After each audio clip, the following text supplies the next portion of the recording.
People know that you're the policy advisor as far as the Bangladesh government is concerned. In 2020, we realized that in a country of 170 million people, when COVID hit us, we had only one RT-PCR lab.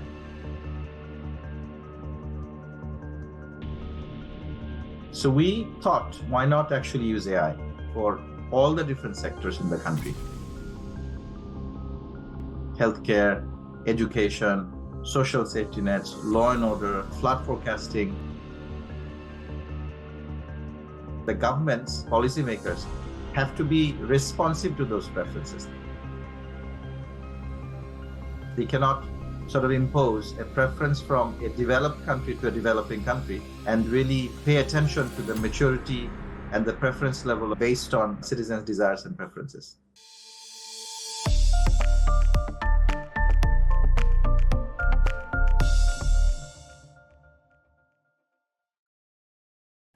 Hey, Anir Chowdhury, welcome. Great to have you here on the World Digital Governance Forum. I remember meeting you almost over a decade ago, back in 2012, when you were kind enough to invite me as a national guest over to your massive conference. I remember thousands of people in the room. It was an amazing experience. Really loved it, and it's great to kind of get the opportunity to reconnect with you digitally. I was really hoping we could meet in person soon again.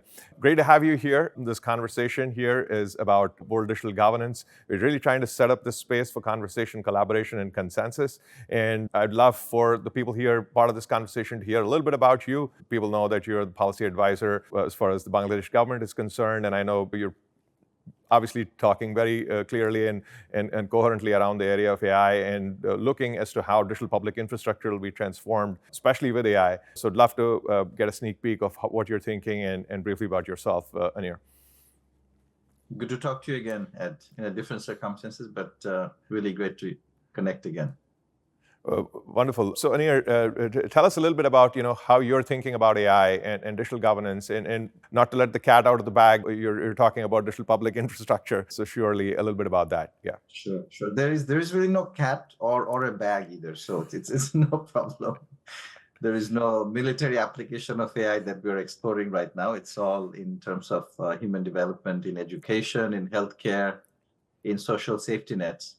But before I talk about AI, perhaps I'll just spend a minute or two to talk about the progress of Bangladesh in the last decade and a half.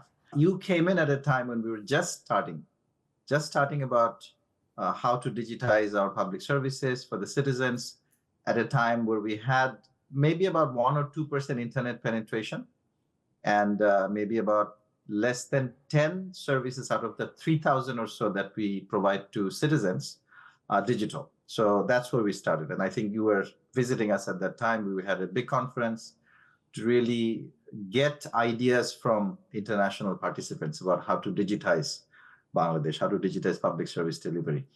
So since then, we've come quite a long way, actually. AI is recent, but just on the digitization side, we have this metric that we use at the end of every year to show how much progress we have made in the lives of citizens, how much impact that we have created in the lives of citizens. And we have this three metric: the time that we have reduced for citizens to access services, the cost, and the number of visits. And if you actually look at the numbers that we published earlier this year, we have saved citizens by sending about 6 billion services digitally. About 2,000 of the 3,000 services are now delivered digitally. We have saved, in terms of time, about 19 billion work days. In terms of cost, about $22 billion. And in terms of visits that we have eliminated, about 13 billion visits. So these are massive, massive numbers in the lives of citizens. Now, let me talk about AI. AI has been a recent thought for us. So we've been digitizing without AI, obviously. The issue of AI was catapulted during COVID. In 2020, we realized that in a country of 170 million people, when COVID hit us in March of 2020, we had only one RT-PCR lab. And without RT-PCR labs, we could not actually diagnose what was happening within the country. So we thought, why not actually use AI? And how did we use it? We repurposed our national helpline 333 and send out massive announcements to the entire population that they should self-report their symptoms on an IVR. So we set up an IVR on 333 within a few days. We had all the telcos working with us. And since everybody was working from home, we had full shutdown at the end of March. So everybody's working from home, about 20, 30 people working for about 20 days to develop this AI system where people would self-report, and we analyzed their information using AI by all the 4 telcos in the country. And we shortlisted the calls that were coming in, reducing noise that came into the system. And we had a few hundred doctors who would call this shortlisted number to then verify who the actual COVID patients were and where the largest concentration of disease progression was happening. And that's how we diagnosed the disease for about 3 to 4 months till we actually developed many RT-PCR labs across the entire country. So that's when the policymakers, the senior leaders in the country understood that AI could actually have a huge immediate impact in the country. So that's how the AI journey started. In 2021, we had a cabinet meeting where we basically brought up the use of AI for all the different sectors in the country: healthcare, education, social safety nets, law and order, flood forecasting, because Bangladesh is, as you know, is one of the most climate vulnerable country in the world. So that's when it took shape as a really important focus area within the country in policymaking.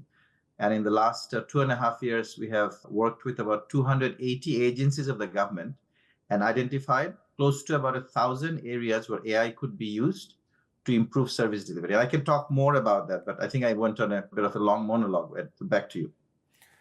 No, that was wonderful dialogue. I appreciate it. I do remember the journey where it started almost a decade ago.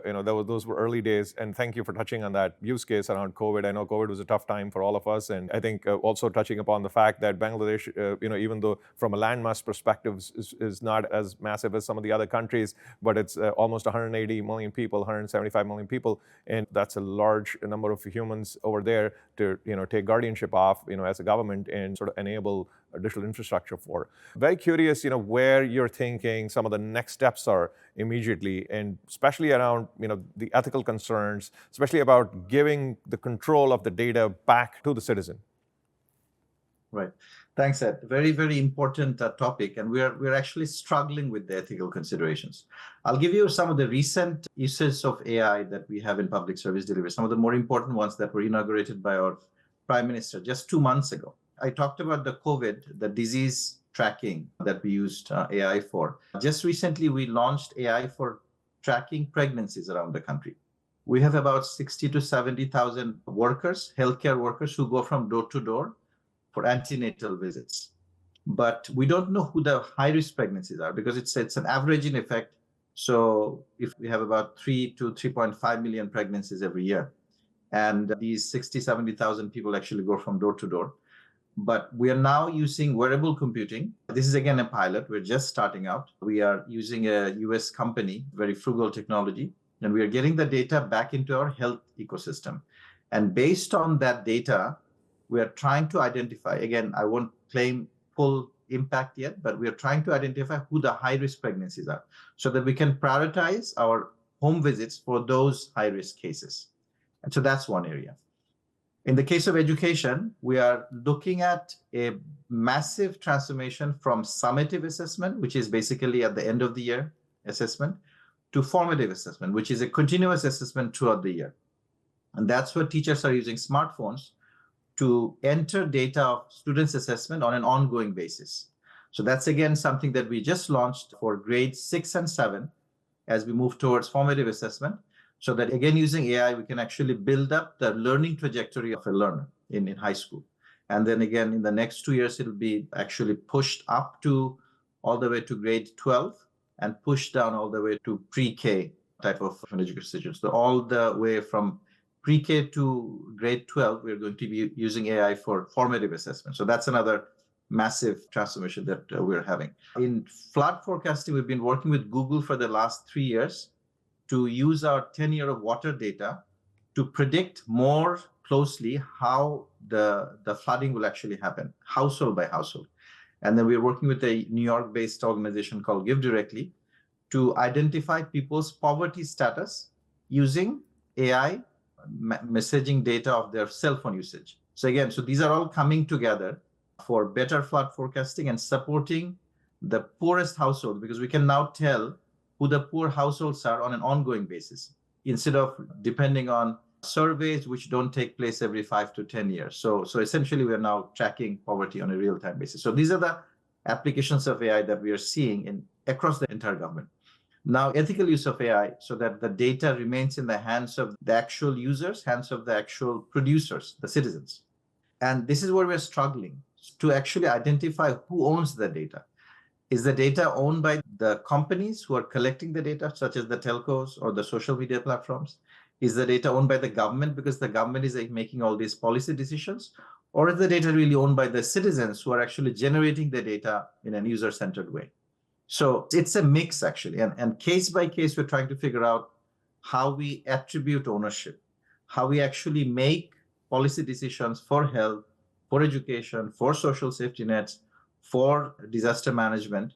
Because if we don't have some ownership of the data, then we can't make the policy decisions. So what we're trying to do is to anonymize the data, basically making sure that we don't have the personalized information of the citizens in policy making and make decisions based on that. But again, in some cases, we do need to know these persons, right? For healthcare, for high-risk pregnancies, we do need to know who these high-risk pregnancies are. If you don't know that, then we can't really make those decisions. Those are micro decisions. So for macro decisions, we anonymize the data. And for micro decisions, we do have to retain some kind of personalization information. And as we work through ensuring that bias is not in the system, that we're actually being inclusive.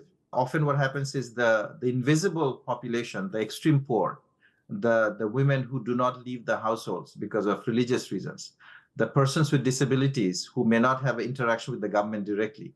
So these are the invisible population. We want to make sure that the invisible population are also visible to our AI systems, because otherwise AI will consider those populations non-existent, right? And make decisions in their disfavor. So we're actually trying to figure out those issues as well, making sure that we are being inclusive across all segments of the population. So that's very wonderful. Thank you for touching on the idea of the human connection, as well as bringing together people who are undocumented as well, but also how you're applying it in education and other areas. I definitely do want to go back. I know you did mention about military, and we'll go back to that in a second. And because that is a conversation that we shouldn't sidestep and talk about. I don't mean to say that you're sidestepping. It's just something that we should definitely talk about. The important conversation before we go there, something that you touched upon, I'd like to take that on first, is really the struggle that you mentioned around the macro versus micro. The macro is easy. You can anonymize at the macro level. You don't really care about so much personalized information. But at the micro level, this is that trade-off between good analytics, which you need that, kind of permission at the very least, irrespective of the ownership question. One of the things that the WDG forum that we've been discussing is how do you sort of put an easy way for people to understand this idea around data? What does it mean? Because the Feynman principle, we can't explain it to a 9-year-old. You haven't understood the problem yourself. So we try to simplify it here, and we say, very simplistically, humans, we consume, right? We consume food. That's what we eat. AI eats data.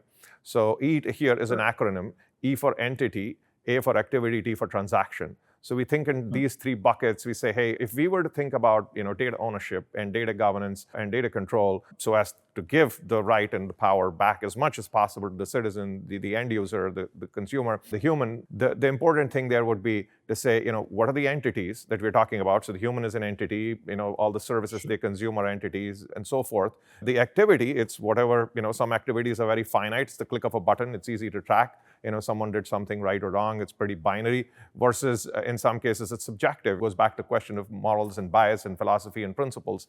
So not everything in activity is always black and white, and the gray world we live in. One could argue that the function of all entities engaging in activity is to create some kind of transaction, whether it's a person going on a date with the eventual idea of getting married or not, or just vetting the person out for a job interview. So in essence, at the end of all the entities and activity happening is transaction, which is really what all economics and distribution of resources around the world is all about. It's really most efficient allocation of resources. That's partly why the governments exist, to create that efficient allocation of resources at scale for things that obviously pertain to their sovereignty.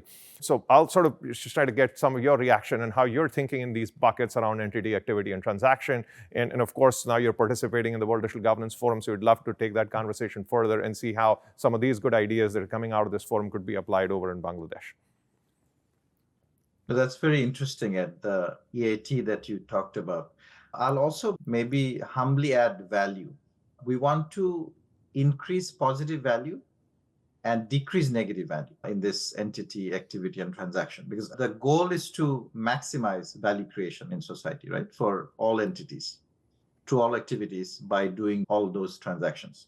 So if that is our goal, the question then comes, what data ownership maximizes value, right? So minimizing value would be fraud because of identity theft and biases and all of that. So that's negative value creation.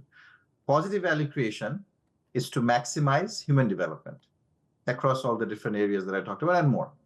So we're trying to make a trade-off balance. I mean, I remember I was in Bangalore maybe about 5-6 years ago, and there was a report that was revealed about financial inclusion in the sort of the northern, western countries, more developed countries, I should say, and the developing countries. And the highest concern, the biggest concern that came up in financial inclusion in the more developed countries was privacy. Said we don't want to lose our privacy. We actually want to make sure that all transactions are private or most transactions are private, and we don't want to leak it to all the service providers, government. So we want silos in different manner. The interesting thing is that in the developing countries, the highest concern was not privacy at that moment. The highest concern was really about quality of service delivery. So people were willing to let go of some data, some privacy concerns in favor of getting better value, better service delivery. So I think the same applies here. So the right balance, and then as organizations and countries mature, individuals also mature in the technical world, and as entities mature in the EAT parlance that you talk about, as entities mature, the spectrum of preferences actually will shift. Even in Bangladesh, we have gone through from being an LDC, from being a poor country, now to become a middle income country in the last 15 years. And that was a very dramatic rise in terms of income per capita, rise commensurate to the digital development that we have done. I mean, they were hand in hand, so digital development and socioeconomic development. And now new concerns are actually coming up, new preferences are coming up. So now we are talking about privacy as a concern, data ownership as a concern, but we weren't a few years ago. So I think it's a spectrum of where you stand as an individual, as an organization, as a country, and make those choices. And the governments, policymakers, have to be responsive to those preferences. They cannot sort of impose a preference from a developed country to a developing country and really pay attention to the maturity and the preference level based on citizens' desires and preferences. I think first off, thank you for adding value to EAT and kind of up-leveling that conversation a little bit by talking about value to the citizen, which is extremely important because at the end of the day, like you rightly pointed out, we talk about PII data till the cows come home in the enterprises because you say, oh, it's all about PII data protection. Oh, you shouldn't, put it out of your organizational boundary. Of course, there's a risk concern there. At the same time, all your PII data is in your resume. Someone's looking for the job. The first thing they're going to do is send it on an unencrypted email because that's how you get a job. So yes, obviously, there is that value for the user.